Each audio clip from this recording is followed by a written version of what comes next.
मीनाक्षी एक युवा शिक्षिका थी जिसे उत्तर भारत के एक सुदूर गांव धनकपुर के कन्या विद्यालय में नौकरी मिली थी। गांव बहुत शांत था, लेकिन एक पुराना स्कूल बिल्डिंग गांव के बाहर खंडहर की तरह खड़ा था, जिसे सब कांच वाली हवेली कहते थे। गांव वालों का मानना था कि जो लड़की वहां जाती है वो पागल हो जाती है या गायब। लेकिन मीनाक्षी को इन बातों पर विश्वास नहीं था। वो अकेली थी, लेकिन आत्मनिर्भर। पहले ही दिन जब वो स्कूल पहुंची तो उसकी मुलाकात हुई अर्जुन से, गांव का नौजवान डॉक्टर जो हाल ही में लौट कर आया था। एक दिन बारिश हो रही थी। मीनाक्षी स्कूल से लौट रही थी कि फिसल कर कीचड़ में गिर गई। अर्जुन वहीं से गुजर रहा था और उसे उठाया। मीनाक्षी की साड़ी भीग चुकी थी और वो कांप रही थी। अर्जुन उसे अपने क्लिनिक ले गया। जब वो उसे तौलिया पकड़ा रहा था तो उसकी उंगलियां मीनाक्षी के गालों को छू गईं। उस हल्की छुआन में जैसे कोई करंट दौड़ गया। दोनों की निगाहें मिली और एक अजीब सा खिंचाव महसूस हुआ। मीनाक्षी ने कहा, आपकी आंखों में बहुत कुछ छुपा है। अर्जुन मुस्कुराया, तुम्हारे सवाल भी गहराई वाले हैं। रात को मीनाक्षी की नींद टूट गई। उसे लगा जैसे कोई उसे देख रहा है। खिड़की से बाहर देखा तो कांच वाली हवेली में एक लड़की की परछाई दिख रही थी।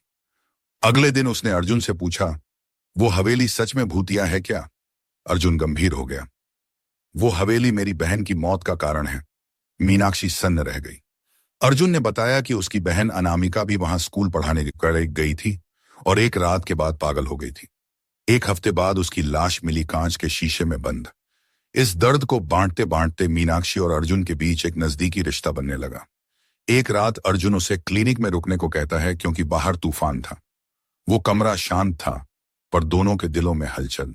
मीनाक्षी ने कहा, अगर मैं भी पागल हो जाऊं तो? अर्जुन ने उसका चेहरा अपने हाथों में लिया। तो मैं तुम्हें अपनी बाहों में संभाल लूंगा। धीरे धीरे उनके होंठ पास आए। वो पहली चुंबन, वो कांपती उंगलियां और वो पहली बार जब दोनों ने एक दूसरे को पूरी तरह महसूस किया। मीनाक्षी ने तय कर लिया था कि वो कांच की हवेली का रहस्य सुलझा कर ही रहेगी। अर्जुन ने मना किया, मैं तुम्हें भी नहीं खोना चाहता। लेकिन मीनाक्षी गई।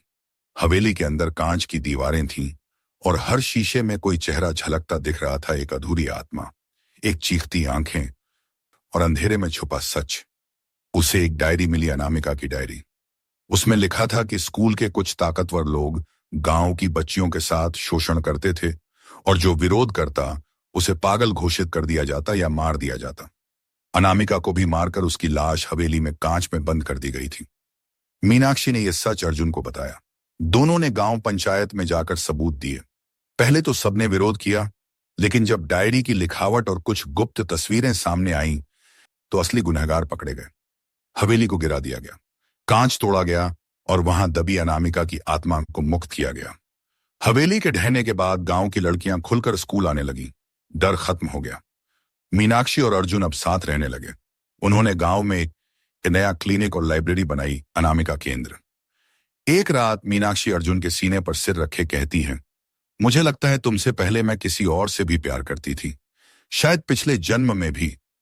अर्जुन मुस्कुराता है, तभी तो इस जन्म में भी तुम सिर्फ मेरी हो।